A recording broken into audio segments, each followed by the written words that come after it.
вас на руках предварительные расчеты, оценка каждого направления и понимание, что нужно делать. Всем огромный привет, добро пожаловать ко мне на канал. Выбор ниши очень важен, поскольку от него зависит, как будет развиваться ваше дело, будет ли оно прибыльным и перспективным. Мой личный опыт, подробные схемы и хладнокровное рассуждение помогут вам принять правильное решение при выборе бизнес-ниши. Итак, начнем. Шаг номер 1 – спрос. Анализ спроса поможет понять, нужны ли кому-то ваши товары и услуги, и определить текущую горячую потребность аудитории. Спрос по многим нишам сегодня можно проанализировать в интернете, не вставая из-за стола. Люди ищут в интернете обувь, одежду, продукты питания, лекарства, репетиторов, парикмахерские, косметологические и медицинские услуги, заказывают такси, еду и многое другое. Статистику таких запросов собирают и хранят поисковики в сервисе Яндекс.Вордстат. Совершенно бесплатно можно посмотреть количество поисковых запросов на любую тему, даже с учетом географии этих запросов.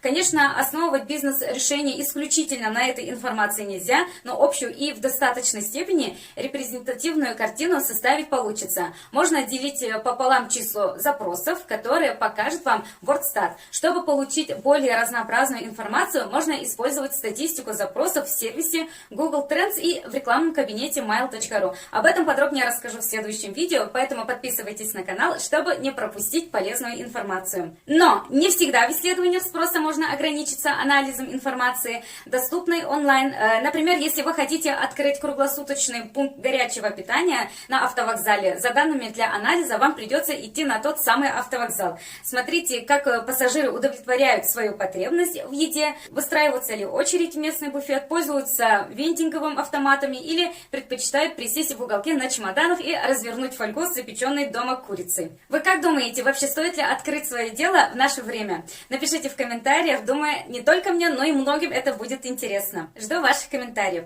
Итак, шаг номер 2 – анализ конкурентов. Выбор ниши в бизнесе невозможен без анализа конкурентов. Узнайте, какие игроки присутствуют на рынке, сколько зарабатывают, какие спросы продвижения используют и какого размера бюджета закладывают на продвижение. Если вы анализируете конкурентов, то будете понимать, возможно ли зайти на рынок и стоит ли это делать. Конкурентов оценивайте по следующему алгоритму. Продуктовая линейка, что продают, определить самый продаваемый продукт, уникальные свойства продукта, определить маркетинговую стратегию, какие инструменты продвижения или привлечения клиентов используют, узнать точки касания с аудиторией, посчитать эффективность рекламных каналов, проверить алгоритм продаж конкурентов, оставляем заявки, например, звоним, покупаем, определить каналы продаж, проверить цепочку работы с клиентом, узнать наличие скриптов продаж, определить средний чек количества заявок, продаж и охват рынка среди анализируемых конкурентов. На основании полученных данных вы поймете, какое положение дел на рынке и сможете ли взять кусок пирога.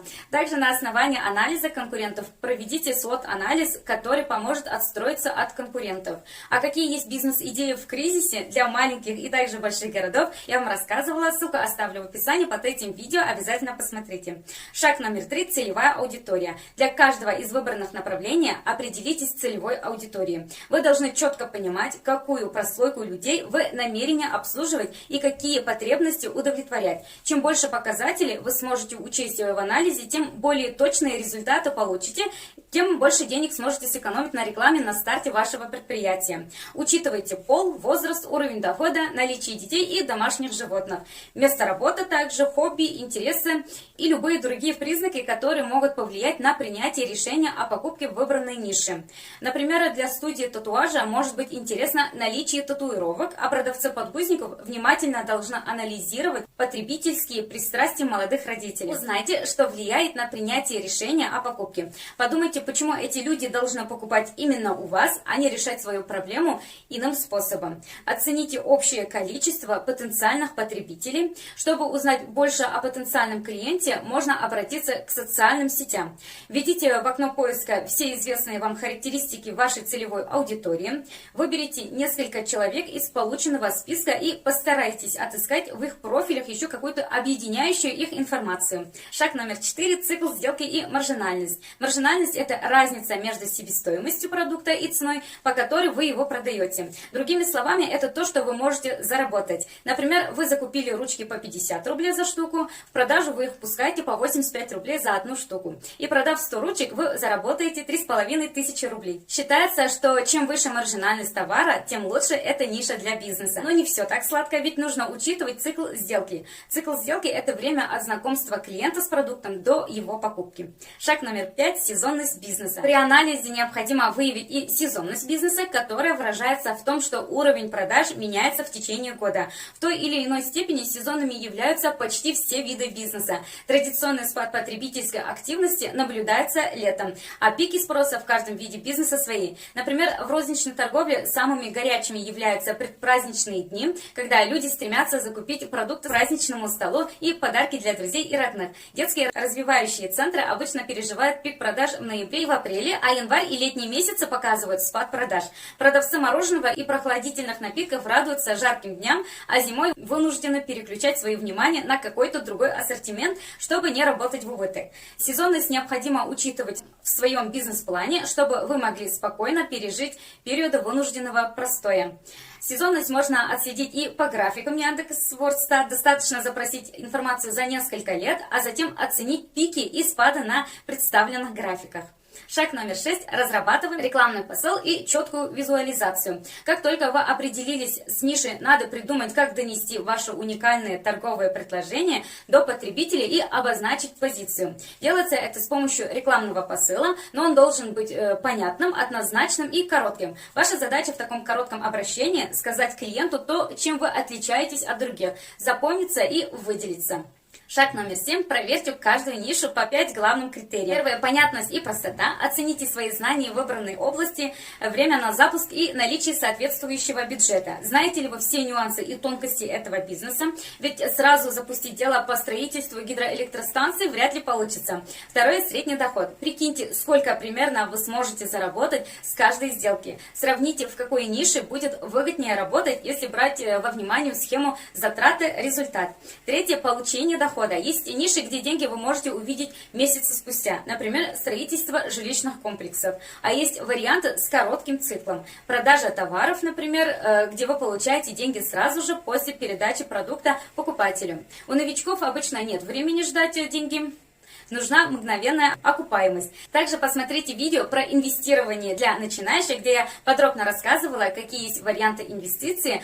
Может, именно они вам и подойдут. Ссылка также будет в описании. Четвертое – частота покупок. Тот же дом вы можете построить лишь один для одного заказчика. Дальше приходится искать новых. Гораздо интереснее и легче, когда клиент становится постоянным. Это может быть сырье для производства или просто товары первой необходимости, за которыми будут возвращаться постоянно. Пятое – масштабы. Выгоднее, когда ваш бизнес не ограничен регионально, если есть возможность продавать по всей стране. Или же выбирайте оказание дистанционных услуг. Шаг номер 8. Составление предварительного бизнес-плана по каждой идее достаточно трудоемкий, но необходимый этап. Ведь конечная цель любого бизнеса – это получение прибыли. Делать бизнес ради самого процесса неправильно и в конце концов приведет к финансовому краху. Именно недостаточная глубина погружения и излишний оптимизм в расчетах на начальной стадии – главная причина убыточности и банкротства большинства начинающих бизнесменов. При расчетах нужно ориентироваться именно на пессимистический прогноз. Даже кажущееся перспективным направление с множеством неудовлетворенных потребностей клиентов – это далеко не гарантия потока потребителей на первых стадиях развития бизнеса. Путь от потенциального клиента к реальному достаточно долгий, и нужно быть готовым пройти его в минус. При составлении предварительного бизнес-плана нужно просчитать разовые расходы в самом начале. Это может быть закупка необходимого оборудования и инструментов, затраты на регистрацию ИП или юридического лица, покупка франшизы, лицензирование и так далее. Эти расходы единовременные и составляют основную часть стартовых затрат. Текущие или ежемесячные расходы. Сюда включается аренда помещения, зарплата наемных работников, коммунальные платежи, обслуживание банка, налоговые отчисления, закупка комплектующих и другие затраты. Нужно посмотреть, на чем вы можете сэкономить в начале. А отдельные виды работ, бухгалтерия, сопровождение сайта, например, можно отдать на аутсорсинг. При этом нужно иметь запас прочности минимум на 3 месяца, а лучше на полгода. То есть быть готовым финансировать текущие затраты из собственного кармана. План поступления направлений или выручка. Это именно тот расчет, для которого оптимизм главный враг. Оценивайте перспективы получения выручки, исходя из нижней границы, чтобы быть готовым к реальности. План поставок – это не актуальная проблема для сферы услуг, но важная для производства. Производственный процесс должен быть обеспечен материалами и комплектующими равномерно и постоянно. Предварительный бизнес-план отличается от полноценного, но его вполне достаточно для оценки возможности входа в выбранную бизнес-нишу. Шаг номер 9. Делаем окончательный выбор. Пройдя предыдущие 8 шагов, вы увидите более-менее четкую картину по каждой бизнес-идее. У вас на руках предварительные расчеты, оценка каждого направления и понимание, что нужно делать. Взвесив перспективы каждой идеи по предложенной методике, на выходе вы получите вполне реальную нишу для собственного бизнеса. Будьте готовы к трудностям на первых этапах и запаситесь терпением. Окупаемость вложений – вопрос не одного месяца. Но открывающиеся перспективы стоят того, чтобы начинать собственное дело. Как ни странно, но при выборе ниши допускают ошибки не только новички, которые вообще до этого не вели никакой бизнес, но и люди с опытом. Чаще всего это отсутствие анализа потребностей целевой аудитории. Владелец придумал идею, в его голове она уже приносит ему мешки с деньгами, но он не посчитал нужным спросить у своих предполагаемых клиентов: а оно вам надо?